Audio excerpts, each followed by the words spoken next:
Assalamu alaikum wa rahmatullahi wa barakatuh. Welcome back to another episode on the Speak Sense podcast with me, Osama Musa at Muslim Amir. And today, guys, I have a very, very special guest with me. I'm so excited to have her on today. Is someone I've wanted to get on for a long time, as she's in a very similar space to me, but she's also an inspiration to me. And I feel like she's a very good role model for our sisters in Islam and our brothers, as she allows them and yourselves and myself to feel empowered, inshallah. So without further ado, let me introduce our very special guest today. Is Sobiya Jawaid, who is a leadership and confidence coach. She is also someone who focuses on the DEI, which is diversity and inclusion. And she also has a very strong resume in public speaking, amongst other things. So without further ado, let's give her a round of applause and welcome to the show today. Woo! Well done, well done. Hello, good to have you here. Thank you, Jazakallah, for the invite. No problem. It's amazing to have you on. Obviously, guys, with my introduction, I didn't give her the full introduction because we're going to dig and dive deep into her life prior to becoming a leadership coach.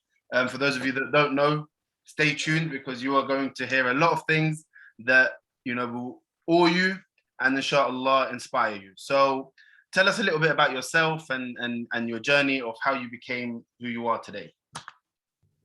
Firstly, Jazakallah, and thank you for that lovely introduction. And I am a leadership coach. I work with business leaders. And when I speak about leaders, I mean, these are people who are wanting to take action and have a goal of what they want to achieve in their life. And they're willing to put the effort and the time into creating that. So that's what I do. I run my business online. I'm also a speaker.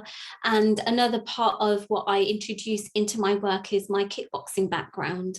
And so that's what I do at the moment. I come from a teaching background. So I was in the teaching profession for about 15 years. And then I took that leap of leaving something that society, people, how we are programmed to be in a career for something that I felt was aligned to my purpose and vision, which is coaching. So that's where I am now. And I've been running my business now for about 4 years officially. MashaAllah, MashaAllah. And that is absolutely amazing. Running a business is not easy. So the fact that you've managed to survive, especially the first year, and now you're 4 years deep, that's incredible. And inshallah, we'll dig and dive deep into that a little bit later on. But obviously, the first thing that I want our viewers to understand is a little bit about where you started off and how you started off as being a Muslim woman who wears her hijab in the West. And obviously you mentioned your kickboxing. So tell us a little bit about that and then how you diverted into teaching. And then from there, how you've ended up to where you are today. Good question. And I always say this, and I share my podcast with my family, my mum, my dad. And I always say that a lioness can never give birth to kittens. And the reality is my parents were strong and they raised strong children.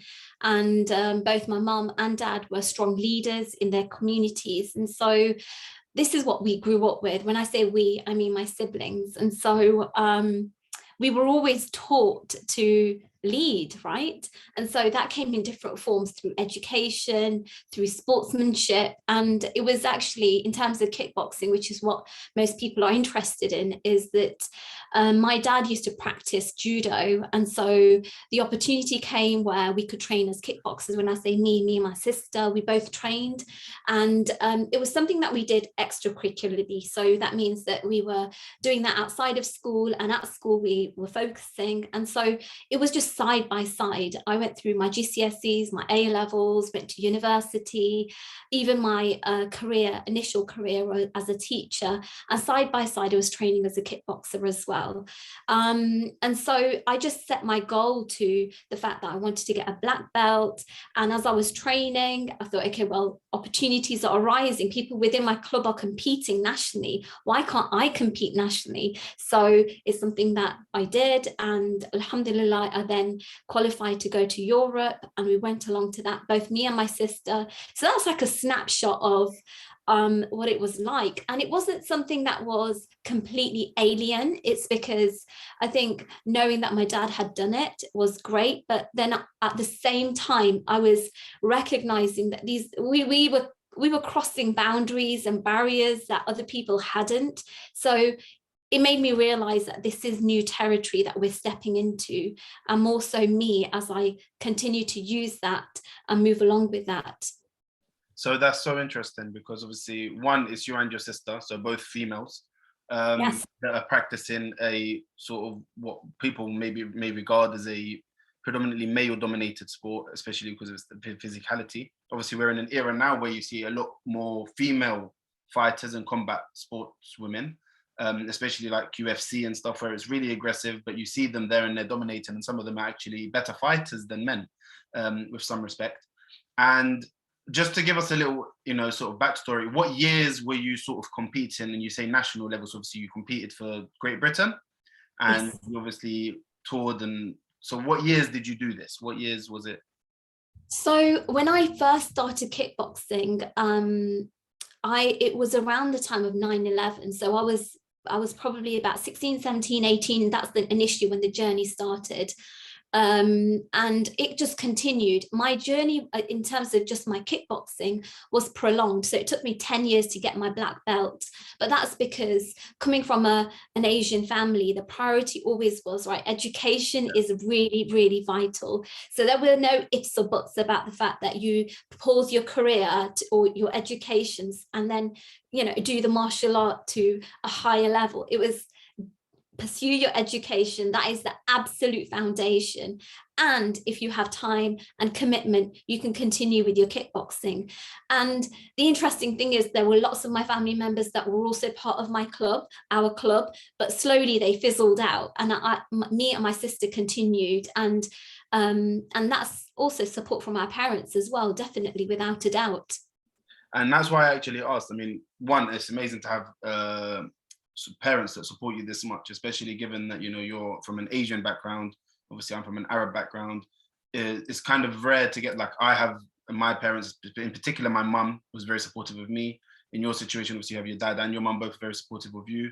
And why I asked what years this was around is because obviously I know it was near the time of where, as Muslims, we suffered the most, sort of Islamophobia, everything that was going on around Iraq and 9/11 and so on and so forth. So for a young Muslim woman who, at the time, you wore your hijab as well.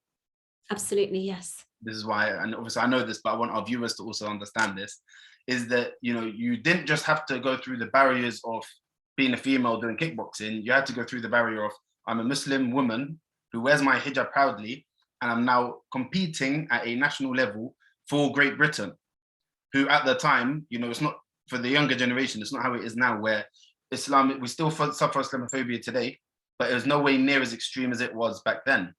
And in a lot of instances now, even the hijab, I see it's advertised now as part of, the John Lewis advertising and Nike and stuff, whereas back then it wasn't. It was really frowned upon. So the fact that you went through all those barriers, I could only imagine how hard it was. But at the same time, that support network, for example, you must have had a really good coach who believed in you. You had your parents supporting you. You had your family members also all doing that. Now, one of the amazing things that I'm going to take from this story is that this taught you, obviously, consistency, discipline, and resilience. Osama, can I just interject? So something is really important to be honest and authentic about is actually there was a cultural barrier that I was fighting against and up against as well, because I come from a South Asian background, a Pakistani background, which was very much ingrained within the Pakistani culture. And a lot of those cultural narratives make no sense at all. So as I was growing up, not only was I kind of stepping into the Western identity of, clearly it's part of who I am. I was born and raised in the UK. There was also the fact that I was navigating towards within my Islamic identity, Muslim identity, as a Muslim female in the West, wanting to practice as a Muslimah. There was a third identity, which was navigating through these cultural laws, I would say, that were just so solid, and navigating through them, as well as taking on board the other parts of my identity, made that challenge more difficult. So I wanted to add that, because it's not, I think sometimes people make the assumption it's just Islam and it's just the West. No, because my cultural identity also plays a significant part in my, I'd say, molding to be who I am today. Yeah, and that's very true. And just very quickly, because obviously we're mentioning Islam as well within this, in case our viewers don't know, Muslim women are allowed to go to war. if they choose to go to war, to fight for the sake of Islam. So for any person who thinks culturally, because people confuse religion and culture, culturally it might be frowned upon, but if a Muslimah and a young Muslim woman or an older Muslim woman is allowed to go to war, that means she's obviously allowed to, learn how to defend herself. And therefore kickboxing obviously falls within that. So I think that's amazing. And like I was saying just a moment ago, I think what we can take away from your story is that consistency, discipline, resilience.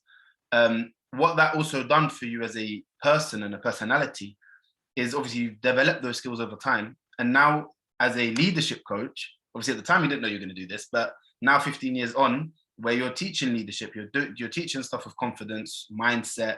I know you're doing all of these things.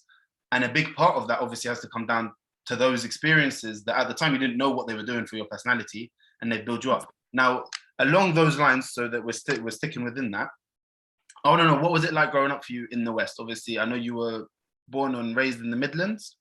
So obviously you have a large Asian community there anyway, and a big Muslim community, but you're still being raised in the West. So what was that like growing up, as a child up until your adolescent years, and then when you started your career? Yeah, so I come from a close-knit family, and as I was growing up, culture was a significant part of it. And culturally, it's a very patriarchal system where men get away with so much, and women were expected to just, I don't know, people who I think immigrated from South Asia at that time probably thought they're going to recreate what life was like in Pakistan or India here in the UK. And unfortunately, that's a narrative that didn't work. And so growing up, I was a lot of patriarchal rules were seen, and I challenged them, I questioned them. And I think it was interesting for my parents to kind of hear them and also actually challenge them as well. So as I said, I was strong, I was verbal, I challenged the narrative. And so it wasn't always plain sailing, because I was the first generation born and raised here in the UK. And so that is something which I recognize looking back now, that actually I didn't have any strong female role models. I had my mum, I had my aunties, but they grew up in a different era. So it was nice in a way, because I had support from certain family members and certain community members. But in a nutshell, I would say I was paving my own path. And now that I look at leadership, that's exactly what leadership is. It's about speaking up against or up about things that don't resonate with you. And it's not always about having everybody agree with you. It's about speaking up about things that mean something to you. And when I look back at that they're the principles that were taught to me from my parents. And so I grew up in that environment. And as I was navigating to it, I didn't really grow up in a Muslim environment. Although my parents were culturally quite strong, Islam was slowly something that they were learning about as well. So as I started to learn more about Islam, it made more and more sense to me. I thought, this resonates with me. This gives me a space in which I have freedom and expression, something which I feel my culture really diminishes. And so as I was going through my early teenage years and as I was maturing into a woman, part of Islam was resonating with me, which my culture didn't. And that's what I chose to step more and more into. And so my identity here in the West was emerging as a Western Pakistani Muslim female. So within my entire family, I was the first person to start wearing a hijab. My mum didn't wear it, my sister didn't wear it, and none of my female cousins, none of my friends wore it either at that time. And so I then started to increase my engagement within traditional gatherings of scholars who knew Islam, not the cultural Islam that I grew up with.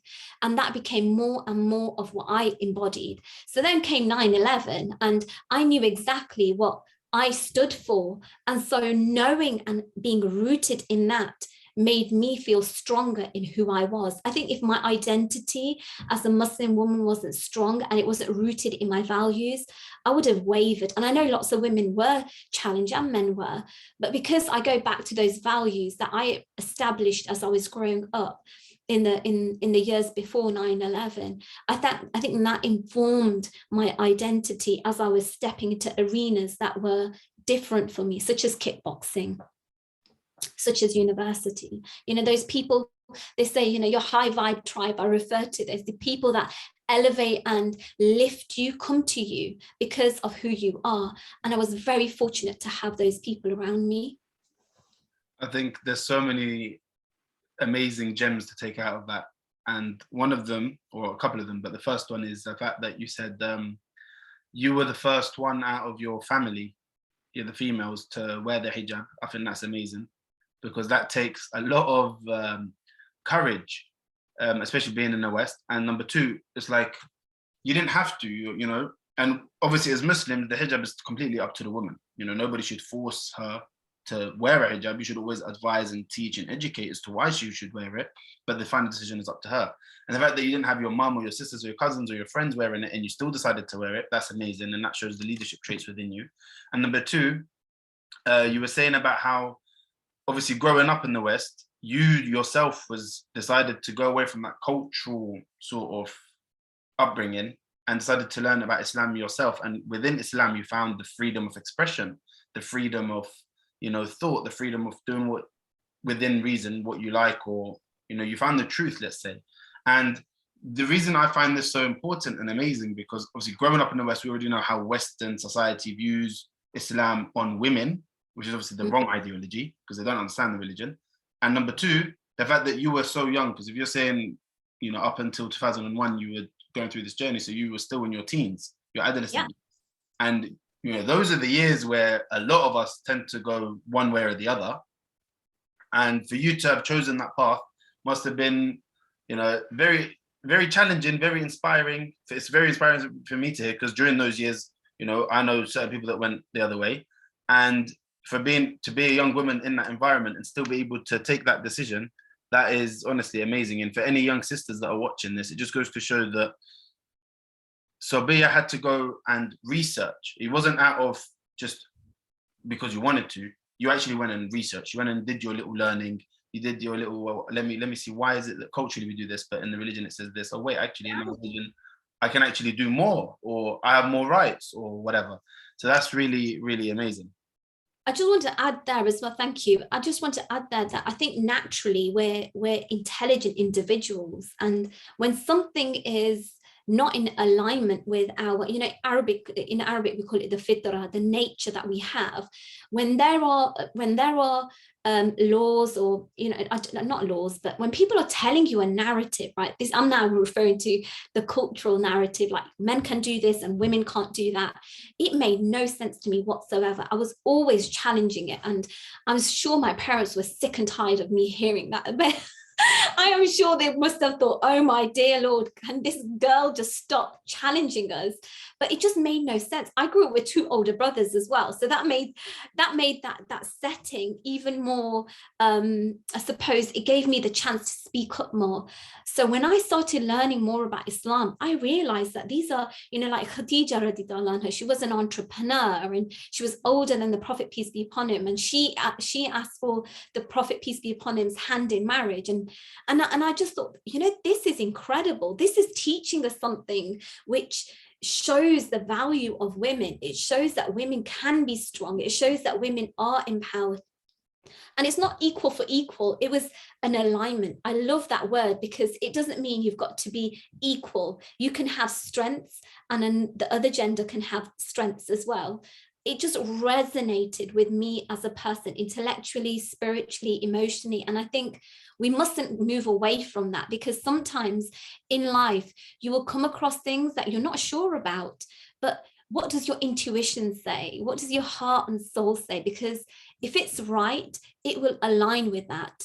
And I think that's what it was for me. The Islam was in alignment with what I wanted to do. And don't get me wrong, I'm not saying I'm perfect. I'm sure there were instances where things were good and things were challenging. And that's human nature. That's the journey of life. Nobody is perfect. And by no means am I sat here saying my life has been perfect. But I think it's important to recognize that we mustn't take away from the gift that we have within us, which is our intellect, heart, mind, and soul. When things are in alignment with that, we should go with that. And that's what it was for me with my faith and spirituality. MashaAllah. Very deep, very powerful.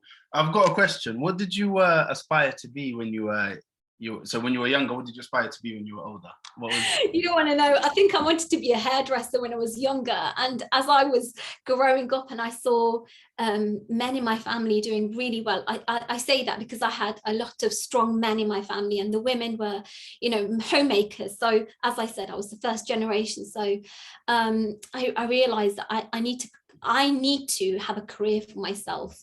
And the narrative, again, going back to it, was you've got to be able to be educated and be able to be stable and have that foundation for yourself.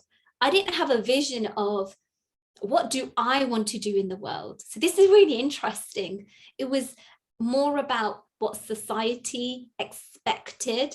And I kind of thought, okay, I need to get an education. I need to go into a profession. And I did, right?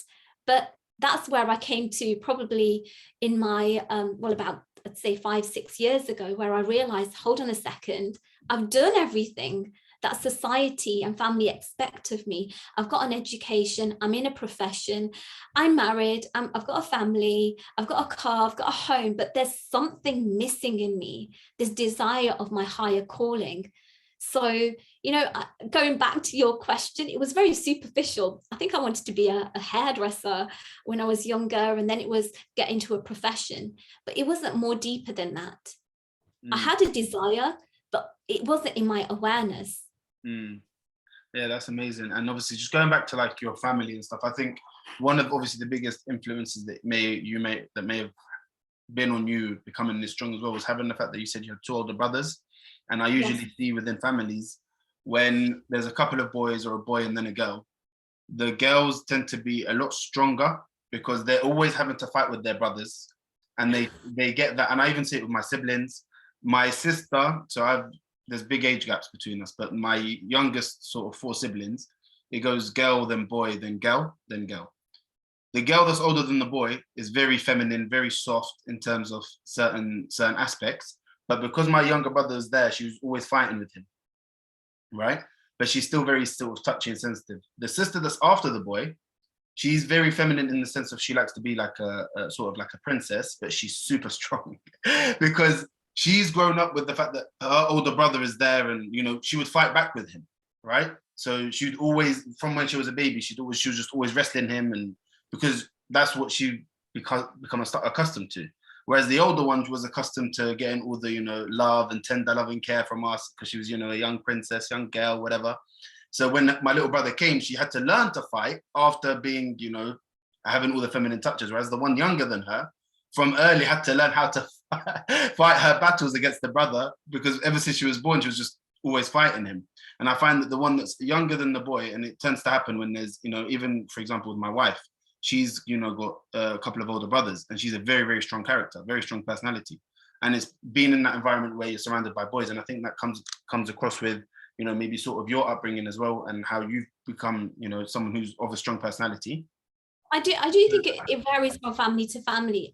For me, I think it's less about the fact that I had older brothers, and I think it's more about my parents, because my mum is the oldest sibling in her family, and my father was the oldest sibling in his family. And I saw, maybe at that time as I was growing up, I never realized. So I think there was that dynamic, because I think both of them epitomize leadership. Like when I look back at them, and I think the empathy that they have, the awareness that they have, the courage and the strength, all the qualities that you need in a leader and you desire in a leader, I see them in my parents. Like they built families and kept them together. They stood in the community when they were new. So I saw that.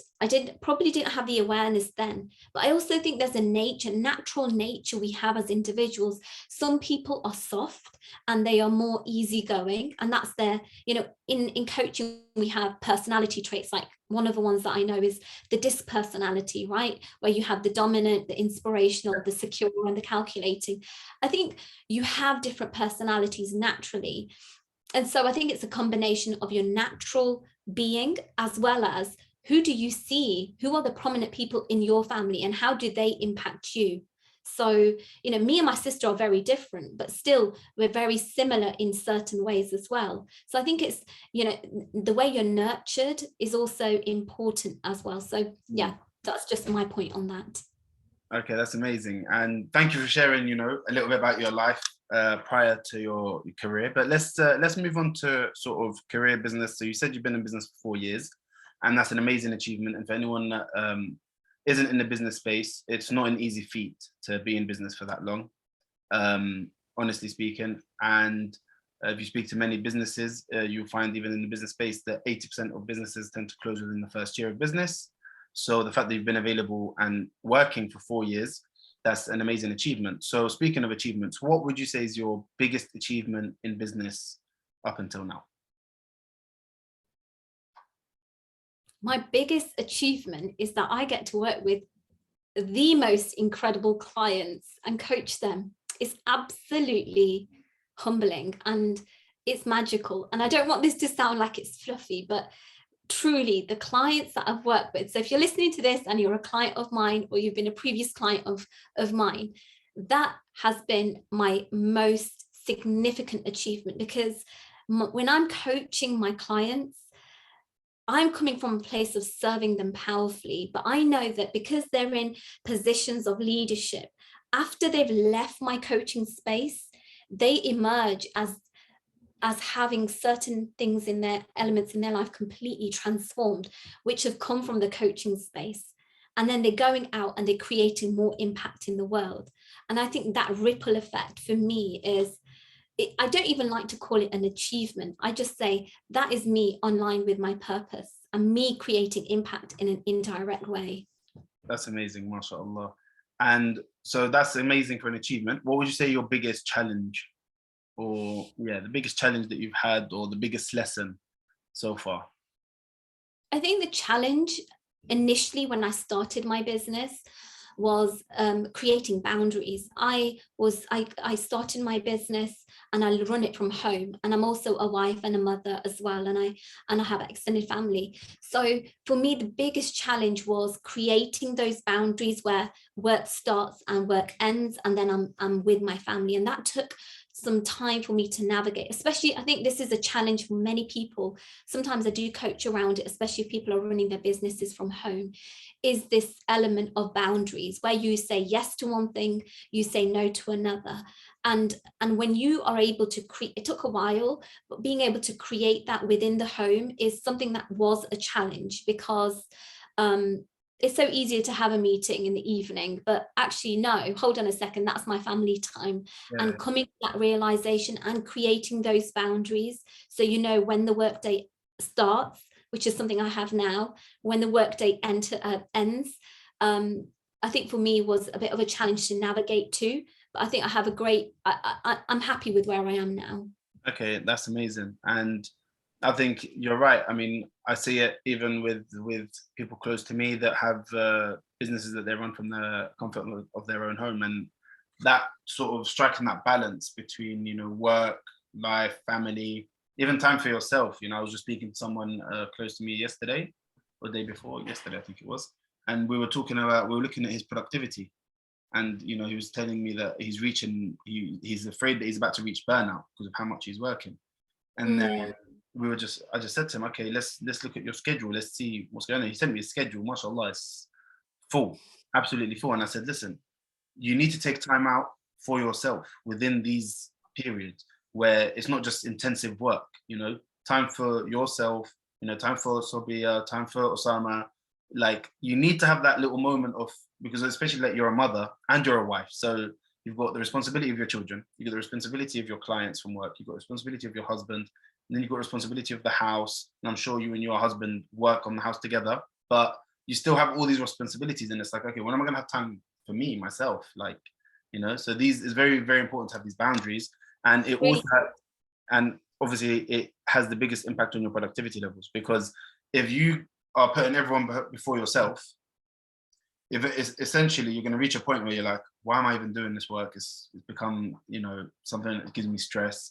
I haven't got time for my kids. Or when you see your kids, the stress from work is now on the kids, and if it's not going on the kids, the stress from work and the kids is going on the husband, and you know, it becomes a cycle of, you know, it's really difficult to get out of. So I think setting the boundaries is very, very important, especially if you're someone watching this that's about to start a business, and setting boundaries for yourself within your work, within your business, or someone, even if you don't have a business and you have, you know, as a Muslim at work, having boundaries of, you know, certain people can say this or that. I remember once, and this is completely irrelevant to this, but it sort of falls into it. Obviously, within the Western banter, they will always insult each other's mothers. And, you know, they say it as a joke, oh, your mum or whatever, right? But one of my boundaries is always, don't talk about my mum. So me and one of my colleagues, this was about 8 years ago at Ralph Lauren, we were just there having a little laugh, whatever. And then amongst the joke, he said something about my mum. And I just went really serious and I said, listen, you can joke about anything you want. And, you know, I know it's banter, and I know you're not saying it from a place of like you're trying to insult me in that way, but that is a boundary of mine. You don't, you know, you don't talk about my family members like that. And that's just a boundary that I had at the time. And obviously, looking back now, it's not something that I was aware of, but having these boundaries is really important. And when it comes to your work, like you said, with your working hours, very important to do that.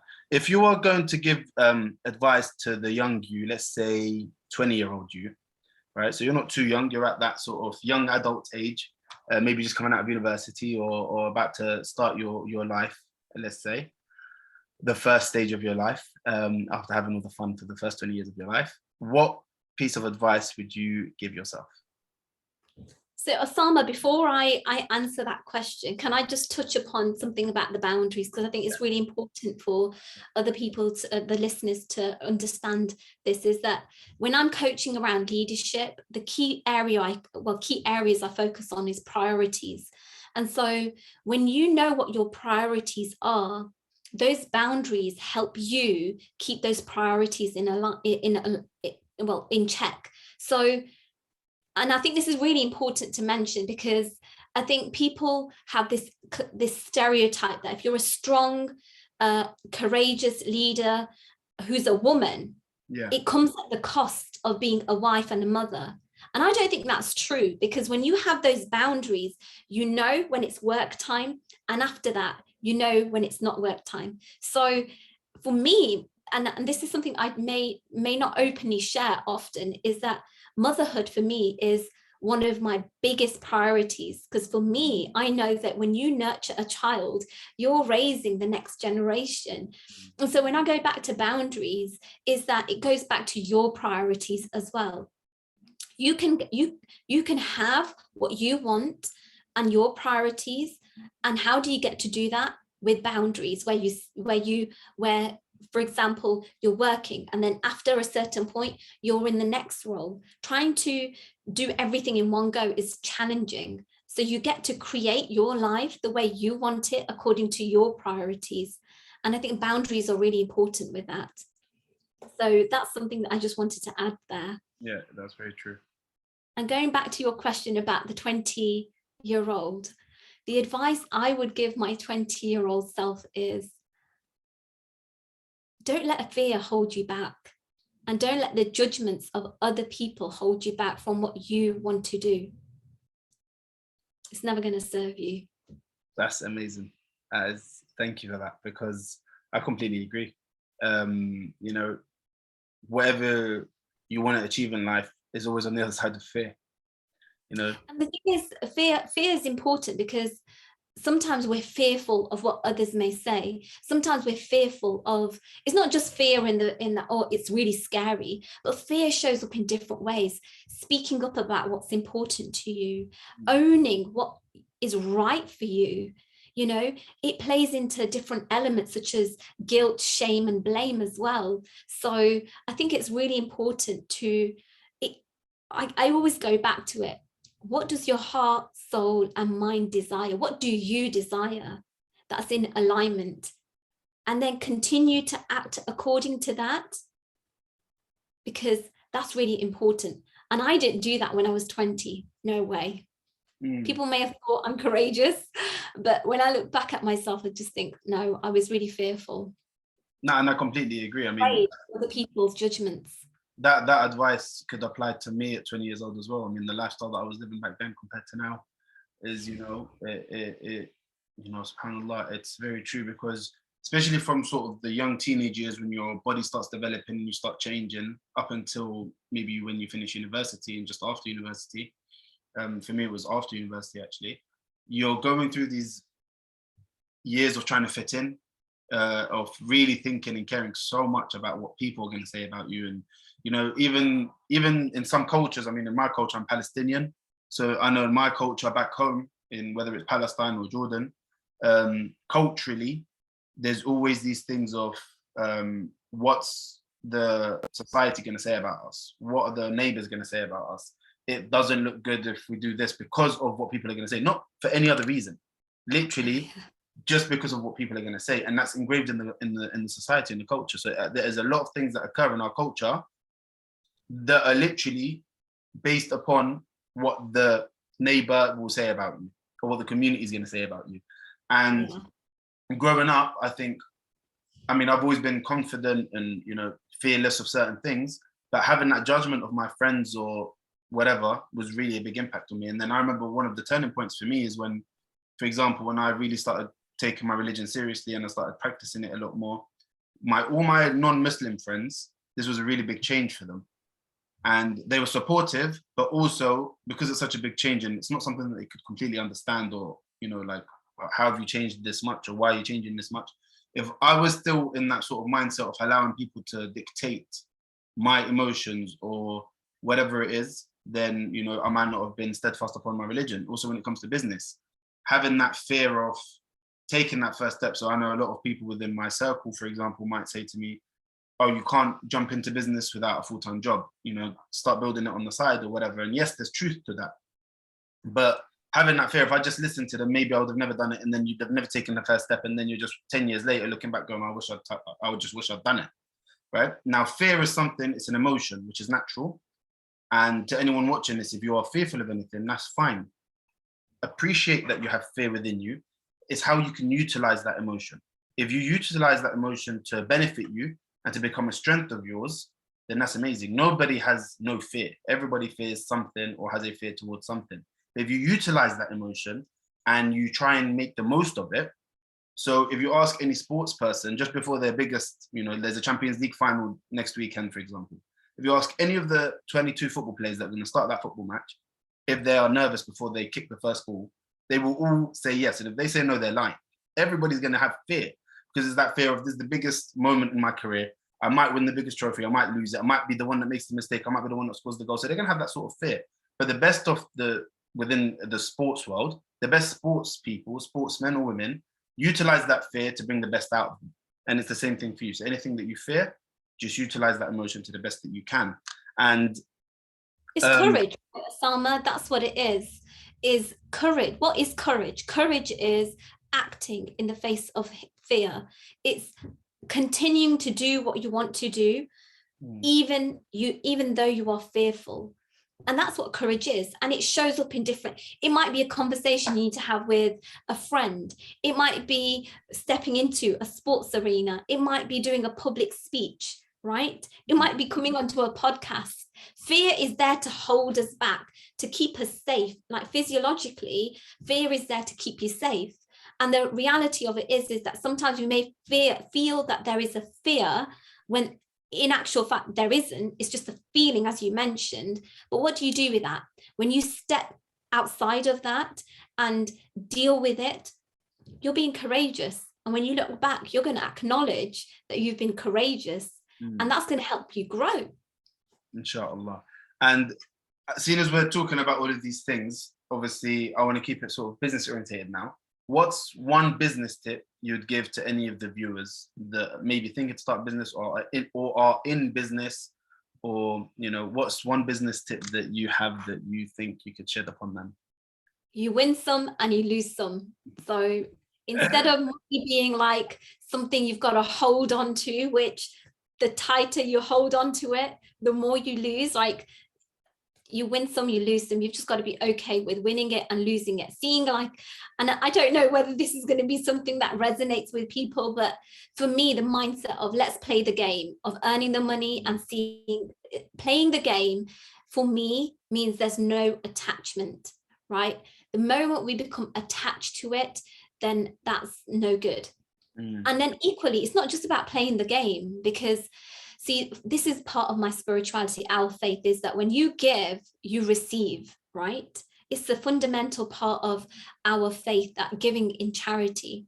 So I believe that, I can't even remember your question now, sorry, Osama, but give, and it's really important. And again, you win some, you lose some. Yeah, don't be too serious about it.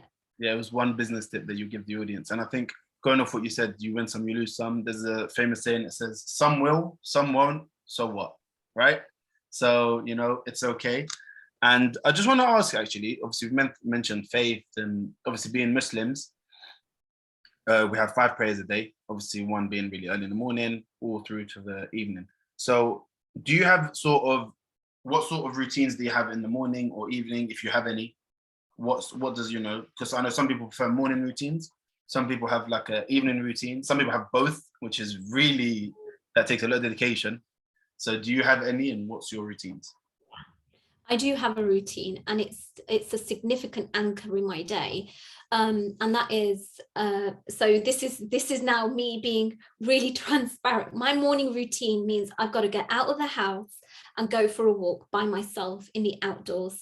That sets me up for the day. So I tend to usually do that with the school run. So, you know, once I've done the school run, I've dropped our daughter off, I then have because as I run my own business, I decide on my working hours. So before I start my working day, I've scheduled in enough time for me to go for my morning walk, to come back, to have my coffee, and that gives me time for myself, because I've been mum, I've been, you know, busy getting things ready for, you know, for other people, and then it's my time. Because the key thing for me in terms of my business is that I'm actually at the core of my business. If I'm not in the right mindset, I can't coach powerfully. So for me, that morning routine sets me up for my coaching sessions. I get to have that time to myself. I get to walk in the outdoors. That's really important for me in my routine.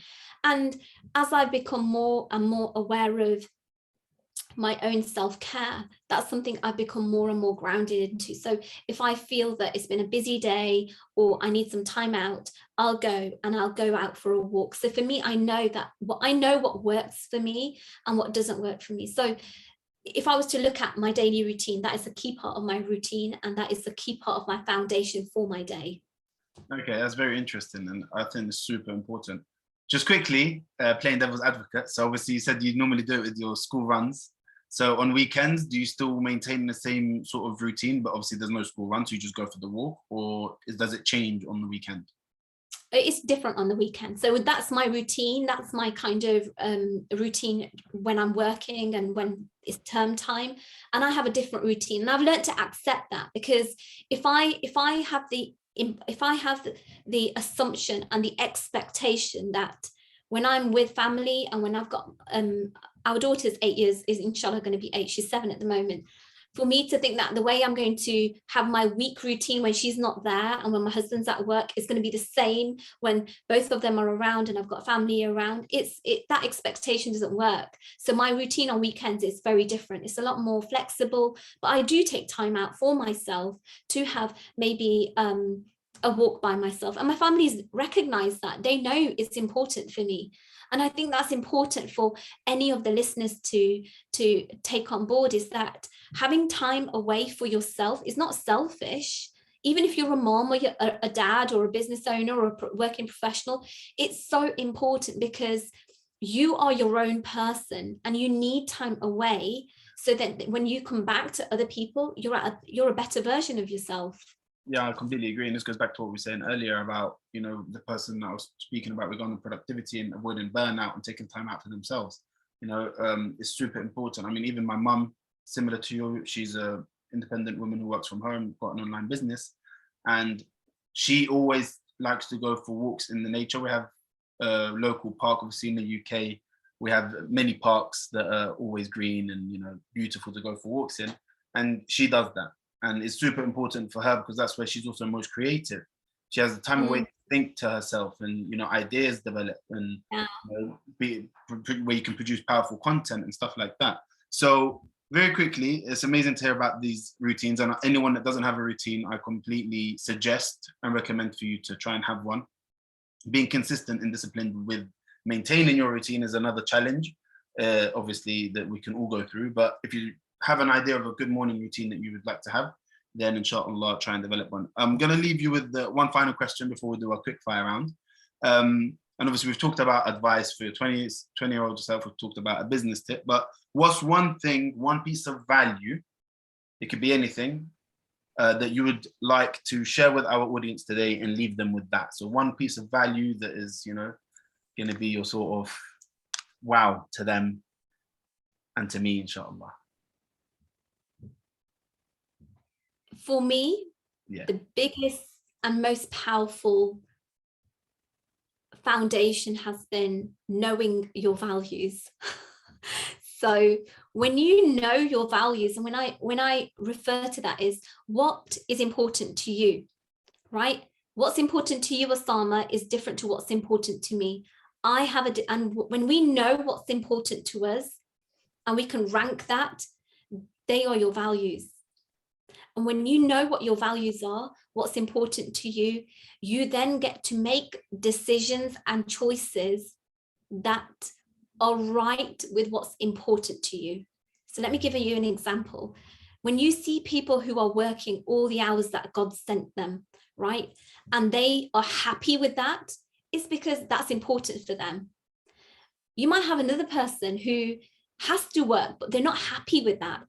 It's because it's not important to them in terms of their value system. Family might be more important to them. And so when they're working all the hours that God sent, they may not be feeling happy and fulfilled in that because they want more time with their family. So using your own example, when you know what your values are, what's important to you, and it's really simple, just ask yourself, what's the most important thing to me in my life? And as soon as you know that, you can then make choices that work well for you, that are right for you. Your choices and your decisions are yours, not mine, not yours, not anybody else's. If they feel right for you and they're in alignment with you, I think that's a real foundation. And actually, as a leadership coach, and I coach around business as well, a key core part of it is know your values, because then you can transfer them into your business. You can transfer them into any ventures you're doing. So that's the key valuable piece I would give, is know your values. And from there, you can build on that. I completely agree with that. Thank you so much for that reminder, because, being a leadership coach like yourself, and when I'm focused on sort of the business space, is one of the key things that we look at within the first sort of couple of sessions. It's understanding, obviously, your why, your mission, your values. Because once you have your values in place, then you know what you expect from yourself and what you expect from your team. So even when it comes to something like a hiring process, a lot of companies don't have the right hiring process in place because they don't have the right values. They don't know their values. So they just hire someone based on experience, but that person's values aren't aligned with yours. You bring them into the company and all of a sudden you're not seeing, even if they might have good results, there's just not that connection. There's not that vibe. And then it has a knock-on effect. And plays up in relationships as well, because you'll be with friendships, marriages, wherever you are, business partnerships. Somebody might value freedom and fun and joy over integrity. And when you've got somebody, and then the mismatch in values causes conflict. So it's really important that when you know your values, you know what you're wanting to seek in others as well, whether it's a business partnership, a relationship, a friendship. So yeah, that's what I would say. Thank you so much for that. That's amazing. Thank you so much for your time today. We're going to end on some quick fire round questions to don't too much, please, Osama, because I don't know what I'm expecting. Add a little bit of fun here. So first of all, burger or pizza? Pizza. Pizza. Hands down, pizza. Yes. Yes, love it. Socks before or after you put your trousers on after a shower? Are you someone who puts socks on before or after your trousers? No, for me, it's like, yeah, after. After, yeah, good. Do you brush your teeth before or after breakfast? Oh, before, without a doubt. Yeah, before. Are you a movies or series kind of person? I don't like series, right? Because I get hooked on them and then I realize it's such a waste of time. So I try and avoid them, but Okay. I think I like them. Yeah, same. I'm the kind of person with series. If I start, I have to finish the series before I can do anything else. Yeah. So there've been times where me and my husband have started and I'm just like, yeah, I have to just update him because I have to just make time to watch them. That's it, exactly. Yeah. When it comes to books, do you prefer personal development books or novels and sort of like? Personal development books. You need to see my bookshelf. I read like 5 books in one go and then I'll order more. So yeah. And this is the thing, when you love what you do, it's just a part of your life. I completely agree with that. And when it comes to sauce, are you ketchup or mayo? Neither. Chili sauce. Chili, okay. Homemade chili, or is there a particular brand that you like? No, Ancona hot sauce bought Yeah. from supermarket. Yeah. Final question. Obviously, you've been an employee, you've been a business owner.